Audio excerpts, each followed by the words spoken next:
I am out riding the Trek Fuel EX 9.9 today. Fun little bike. And by little, I mean lightweight.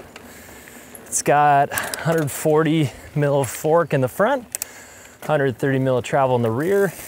This bike's a super zippy climber. And I think it comes down to the really lightweight build. It's got some fast rolling tires, got carbon cranks, carbon wheels, and it definitely pays on the climbs. This thing marches right up stuff. This also came spec'd with some really sweet tires. These Bontrager XR4s are quite grippy, but very good rolling resistance. This bike comes with a XO1 drivetrain, some carbon cranks, and ultra dependable XO1 shifting. And then, interestingly enough, comes with some XT 4-piston brakes, which have been incredible. It feels real good on the climb. It feels like a really efficient pedaling position, and it definitely holds its own, just like the whole package holds its own on real steep climbs. It's got a decently long chainstay for this genre of bike at like a 437 in the low setting. And I think that helps kind of plaster the front end of the ground. And it's good to get a seat post angle, seat tube angle that's not crazy. It's a really nice position to pedal in. This bike feels real zippy and good for me out of the saddle. I think there is a bit of pedal bob, but I'm not really feeling it. I think that reactive technology in the rear shock, whatever's going on under there, it does feel like the rear shock's quite supported, and then you get hung up on a big rock and the suspension just kind of like wallows it up, soaks it up. I think one of the more interesting things about this bike spec is like a Fox 36 fork. Like, that's a pretty beefy decision. And XT 4-pod brakes are, you know, a lot of stopping power, like an incredible amount. So they definitely wanted this bike to be ultra capable, as well as a great climber, great trail bike. I think one of the first things that I noticed about this bike was just super lightweight. And then the next thing I noticed was like, man, that cockpit feels real low. Like, these bars are pretty low all the way up, which sometimes I kind of feel like I want them to be higher up, which is, you know, solved with a riser bar. But in the corners, this thing is so easy to lean over. And I think, once again, that kind of fits with the theme of the bike.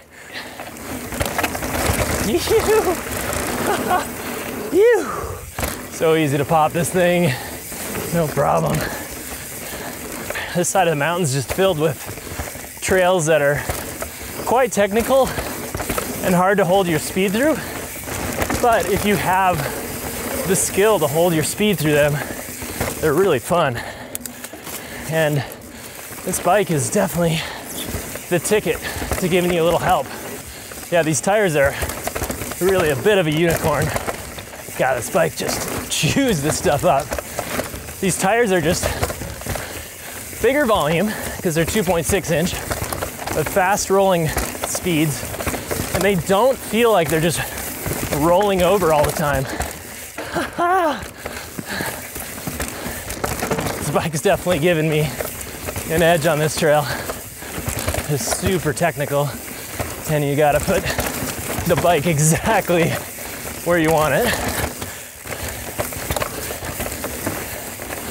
That rear suspension is pretty buttery for 130 millimeters of travel. Definitely no complaints here. I got the fork set up quite stiff so I don't blow through the travel on that.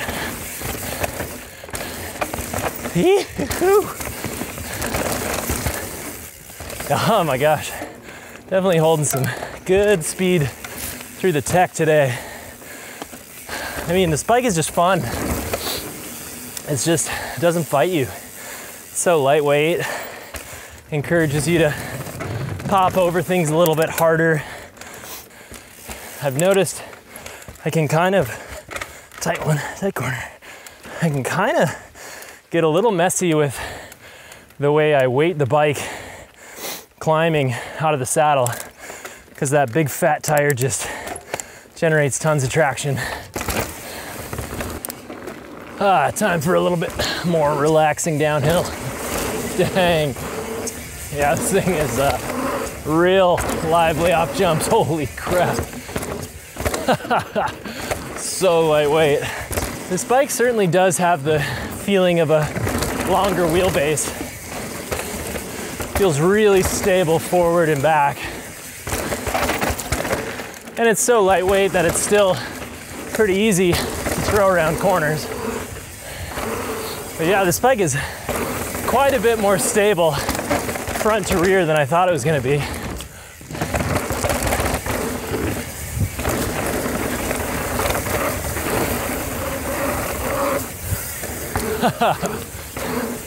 I love the feeling of that little bit smaller suspension.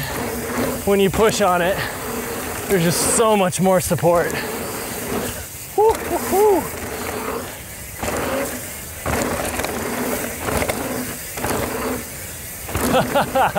Over jumping things for sure. Oh, sick.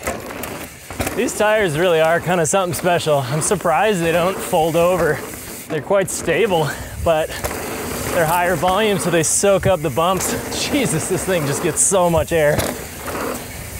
So lightweight. Whew. Yeah, I'm starting to trust these tires quite a bit, especially hard pack conditions. This bike feels like it's got a decently low bottom bracket. Gosh, it's stable at speed thanks to that, you know, relatively long wheelbase. Oh. I'm in love with these XT brakes for sure. It's nice to have power on demand. What I've really noticed is just this bike does have a really capable feeling chassis with that, oh gosh, corner's good. Really capable chassis with that 36 up front, and then, you know, the frame stiffness. Gosh, these tires are just something else. You can just trust them on these little finger roots. Much better than like a luggy mud spike. Woo! Gosh, these lightweight bikes are almost terrifying to jump. They get so much air. So interesting how little I need to hit these XT brakes. And all the new Shimano's. Woo! Man, definitely putting some faith into these big fat tires. Yeah! Dang. Yeah, I'd say all in all, for what this thing is, just kind of the ultimate little trail bike, I think Trek killed it. I think it pedals super good, it feels quite plush, helps you out. Very stable, long wheelbase. I'm stoked. And the added bonus of me just loving these tires is icing on the cake. I like this little bike. So, the final thoughts on the Trek Fuel EX. Super good trail bike. Like kind of an all-around trail bike. I wouldn't quite call it like an all mountain slayer. I wouldn't take this thing on real gnarly terrain, but my goodness, for like the majority of the world, this thing is just the perfect little mountain bike. And I'm really stoked how good the spec is. So this bike is just great for someone who wants an all-rounder bike that wants a lot of help in the pedaling department. They want a bike that isn't gonna fight them going uphill. Really quite plush. They want a plush bike with not as much travel, but A bike that'll soak up the hits when they need it. Whew. So if you like this review, consider subscribing to the YouTube channel. And for more content like this, head on over to the magazine, freehubmag.com. God dang, this thing is quite stable for such a little bike.